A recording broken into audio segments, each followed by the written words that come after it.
Now, it calls itself a church and it claims some 8 million adherents around the world, but its methods have been causing controversy for more than 3 decades.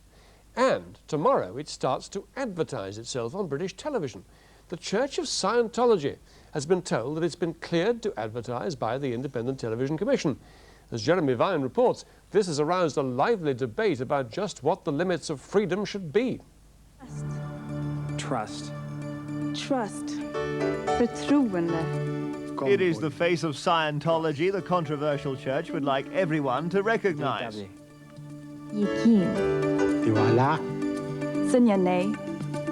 This is the new approved advert. Its shiny, happy message will run on cable TV channels tomorrow. It's a big breakthrough for the church, one that may broaden its congregation, perhaps even bring its message into the mainstream. On the day when we can fully trust each other, there will be peace on earth.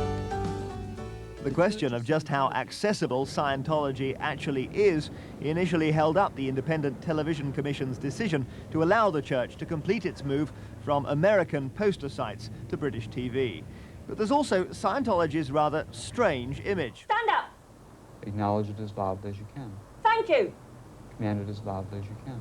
Sit down on that chair!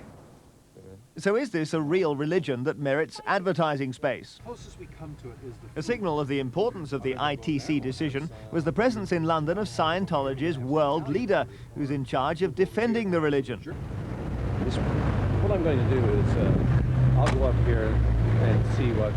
Yes. Given that his church is said to be accessible, we asked the Reverend Heber Jentzsch if he'd take us into one of his outlets. Having arrived without warning, he said we'd better wait outside. The high-pressure sales tactics reputedly used to attract new members were not much in evidence on this occasion. Eventually, the message came back. Access was being denied because the staff felt private. I just spoke with the executive director, and she said, you know, this is a surprise visit. They didn't even know I was coming, of course. And that would be a big thing for them. Well, it's a big thing for them, but... So we had our sermon on the street. Close your eyes for a second. Okay, think of a cat. Yes. Okay, did you see a cat? Yes. What did it look like? What was it doing? It's black. Black cat. Okay, good. Now your eyes were closed. So what was looking at the cat? As I was. Okay.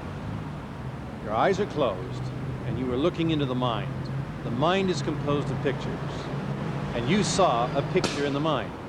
So what people do up there is they're able to look into the mind and find those moments of pain and unconsciousness or trauma or loss.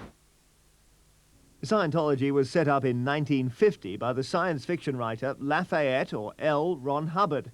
In essence, he thought humans were vessels for immortal souls called Thetans, who created the universe. The Thetans' enemies are called engrams. They're disruptive forces.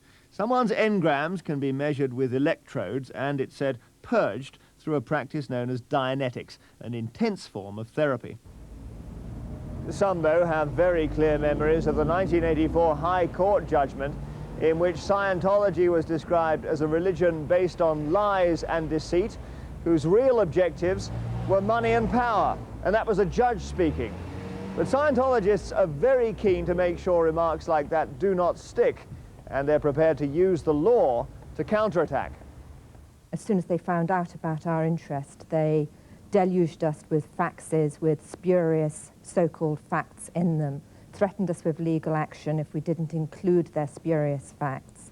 They tried to stop the program by issuing a private prosecution against myself and the reporter, claiming that we had obtained services by deception. In fact, critics of Scientology say the religion's devotees are positively litigious, intimidating detractors by following the advice of L. Ron Hubbard, who's on record as saying the purpose of a lawsuit is to harass and discourage rather than win. Don't ever defend, always attack. Be alert to sue for slander at the slightest chance. There's also information about the Scientology attack on the internet. Containing lots of emails and so on. That's right. This internet user says he's been on the receiving end ever since he wrote a notice criticizing Scientology. I'm one of tens of people around the world who have been threatened with legal action via email by the Scientologists about things we've posted to the internet. And in fact, there are 8 major court cases going on now in different countries arising from the Scientology discussion group. And ever since this ex-Scientologist left, she says she's been pursued by lawyers. Well, in my own personal experience, I'm currently involved in litigation with Scientology in libel actions.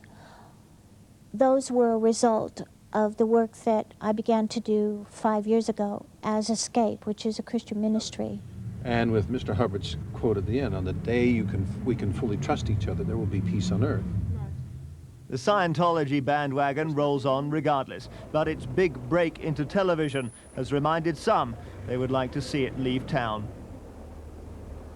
Well, that was Jeremy Vine reporting. I'm joined again now by Heber Jentzsch, who is president of the Church of Scientology. Why do you go to such extraordinary lengths to stop your message getting out? To stop our message from getting Yes. out? Oh, no, I think all this litigation.